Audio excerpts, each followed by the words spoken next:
Coach, if you were sitting on the sideline and you had a quarterback like Jaxson Dart who was too tough for his own good, I think, and he's taking big old shots all over the place, I guess, what do you tell him? Because you obviously love his competitive fire and everything about him, but how do you protect a guy like that?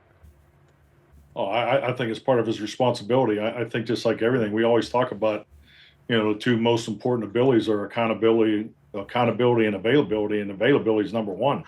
You got to be available to your team, and it's decision making. So if you can improve your decision making, that's going to improve your availability. Then it's part of his job description. The most important stat for young quarterbacks, starting with this young man right here on the screen, is you have to be, how many games is he going to consecutive games can he play? Because you only improve playing every Sunday.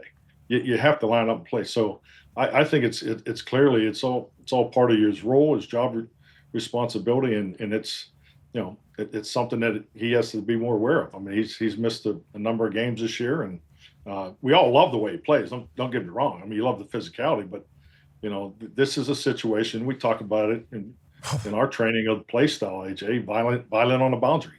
That's where a half a yard could be the difference in winning a game. But not at this point in the game. I mean, he's got to get out of bounds.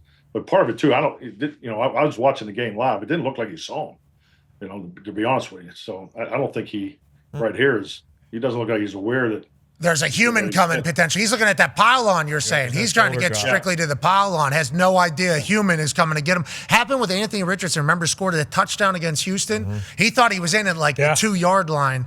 He kind of held up, and then somebody came, concussion, I think, through the end zone because he didn't expect somebody to come. It's like the NFL, these dudes are really fast. Really, really, really, really fast. Oh, yeah. And that's tough for some of these quarterbacks, though, who have been maybe the most athletic or close to the most athletic person on the field. I'm not saying Jaxson Dart ever thought that, but Jaxson Dart moved at Ole Miss. I mean, there's a lot of moments where he's running all over the place. It's like the NFL, everybody's very fast, and everybody hits hard. It's like there's levels to it, and I would hate to see Jaxson Dart not have a chance to be a great NFL quarterback strictly because he wants to continue to prove how tough he is. We think you're tough, dude. We think you're tough. Your hair is really cool, too. The way you dress is super cool. We like your swag, your moxie. We like how you view football. We would just like you to survive. We've seen a lot of guys not survive whenever they try to play like this. Too many. Mm-hmm. Too many guys not make it. Hey, Pat, I'll say this. I love the way he plays. Because I think when I evaluate quarterbacks, you look at the in-the-pocket ability versus the out-of-pocket.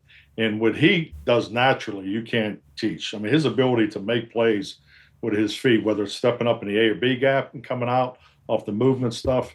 So, I mean, just the fact that they run him on so many design quarterback runs tells you, what the coaching staff thinks of him. So, I mean, those are all benefits, but it's the in the pocket stuff is always the last thing that is. I always felt the drop back phase is always the real challenge for the guys that in the National Football League. So the fact that he is so productive out of the pocket naturally, he just has to be smarter because the real challenge is beating teams from in the pocket. This is a 2-minute league. I mean, you look at the games, especially you get the playoffs. 98% of these games come down to the last series of the game. So that quarterback has to, he has to win from the pocket to start off with. So, this young man has an extremely bright future. I mean, I think every quarterback coach in the United States would love to coach this guy, just the way he plays. But he's got to be conscious of his availability. Yeah, we need you to survive, brother. 98%. That's good mathematics.